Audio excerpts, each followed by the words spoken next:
বান্দরবনের স্থানীয়দের অন্যতম প্রিয় খাবার মুন্ডি। চালের গুঁড়া দিয়ে বানানো খাবারটা মূলত পাহাড়িদের এক প্রকার স্থানীয় নুডলস। ৩ থেকে ৪ বছর আগে বান্দরবনে গিয়ে কংরং মুন্ডিতে খাওয়া হয়েছিল প্রথম এই মুন্ডি। এরপরে পিঠা মেলায় দোকানের সন্ধান পাই। এই আন্টির দোকানে বছর খানেক আগেও খেয়েছে। ওনার দোকানের এই মুন্ডিটা একদম অথেন্টিক স্টাইলের স্বাদ পাওয়া যায় বলতে গেলে। প্রথমেই গোলমরিচের গুঁড়ো দিয়ে দেয়, এরপরে চিংড়ি পাউডার, এরপর এতে পেঁয়াজ বেরেস্তা, বেরেস্তার তেল, ডাল ভাজা, ধনিয়া পাতা, লেবুর রস ও চিকেন স্টু দিয়ে দেয়।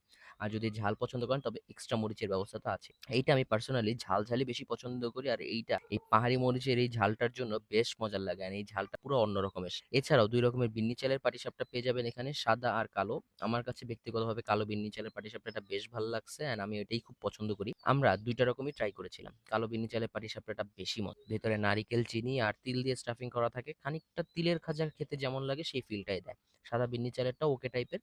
উনার দোকানের নাম সাঙ্গু নদীর পাড়, যেটা পিঠা মেলায় ঢুকতেই পেয়ে যাবেন। ৫০ টাকা করে এখানে প্রায় সব রকমেরই আইটেম। বেস্ট একদম এই মুড়িটা। আমি বলব মাস্ট ট্রাই করতে। অ্যান্ড পিঠা উৎসবে এখন পর্যন্ত যারা যাননি তারা জলদি চলে যান। কারণ পিঠা উৎসব চলবে ৮ই ফেব্রুয়ারি পর্যন্ত।